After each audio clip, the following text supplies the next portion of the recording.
अब हम मॉडल 2 का सेकेंड एग्जांपल करते हैं जो कि कंपाउंड मिक्सचर पर ही बेस्ड है। क्वेश्चन है यहाँ पे, 2 vessels A and B contain mixture of milk and water. The ratio of milk and water in their 2 vessels is 5:2 and 8:5 respectively.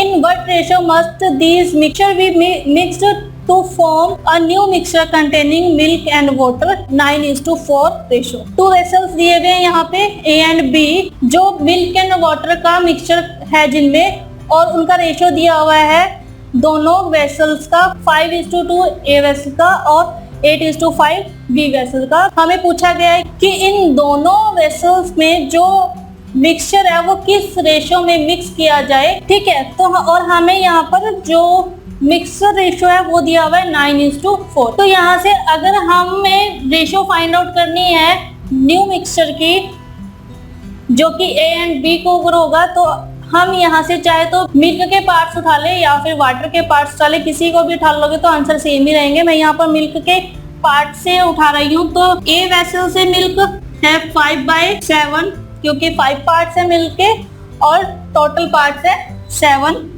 और मिल्क B वेसल से है 8 और टोटल पार्ट्स है 13। जो मिल्क का मिक्सचर है M वो है 9/13, या क्योंकि 9 मिल्क का मिक्सचर है, 9 मिल्क एंड वाटर, यानी कि मिल्क पहले है देन वाटर का मिक्सचर दिया हुआ है यहाँ पर। तो अगर हम इस पर एलिगेशन रूल अप्लाई करें तो हम रेशियो फाइंड आउट कर सकते हैं। तो अगर हम इस पर एलिगेशन रूल अप्लाई करते हैं तो 5/7 और 8/13 मिक्सचर है 9/13। तो अगर हम इसको सिंप्लीफाई करें तो ये आएगा 9/13 माइनस 8/13, और यहाँ पर 9/13 माइनस 5/7।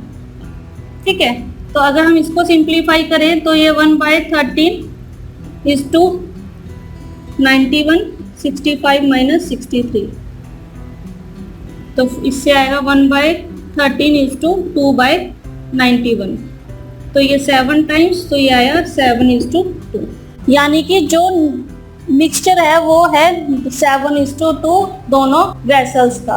अब इस क्वेश्चन को हमने एलिगेशन रूल से किया, हम इसको जनरल मेथड से करके देखते हैं।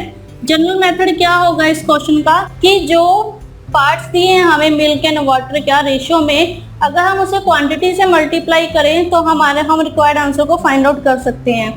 कैसे? A वेसल के मिल्क का रेशियो दिया हुआ है, B का और मिक्सचर दिया हुआ है, और मिक्सचर का रेशियो दिया हुआ है हमें। ठीक है, आप वाटर का ले लो यहाँ से या चाहे मिल्क का ले लो, सेम ही आंसर रहेगा। हम फिर से मिल्क का ले रहे हैं, तो 5/7 multiply Q1 plus 8/13 multiply Q2 is equal to 9/13 Q1 plus Q2।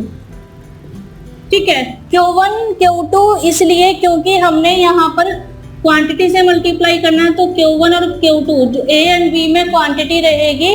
ठीक है, क्या क्वांटिटी रहेगी वो हमने यहाँ पर फाइंड आउट करनी है। तो 9/13 Q1 प्लस Q2 इसलिए क्योंकि यहाँ पर जो मिक्सचर है वो Q1 एंड Q2 का है। तो इसको हम सिंप्लीफाई करें तो 5/7 Q1 plus 8/13 Q2 is equal to 9/13 Q1 plus 9/13 Q2। तो अगर हम इसको सिंप्लीफाई करें तो 5/7 Q1 minus 9/13 Q1 is equal to 9/13 Q2 minus 8/13 Q2। तो अगर हम इसको सिंप्लीफाई करें तो ये आएगा 2/91 Q1 is equal to 1/13 Q2। तो अगर हम Q1/Q2 फाइंड आउट करें यहाँ से तो ये आएगा सिंप्लीफाई करके 7, तो ये आएगा 7/2, यानी कि 7:2। तो इस तरह से आप अपने कन्वीनियंट के अकॉर्डिंग जोन से भी मेथड से चाहो उसे क्वेश्चन को सॉल्व कर सकते हैं। अगर आपको एलिगेशन रूल सिंपल लगता है तो आप उसके अकॉर्डिंग क्वेश्चन को सॉल्व कर लो, अदरवाइज आप जनरल मेथड से भी सॉल्व कर सकते हो।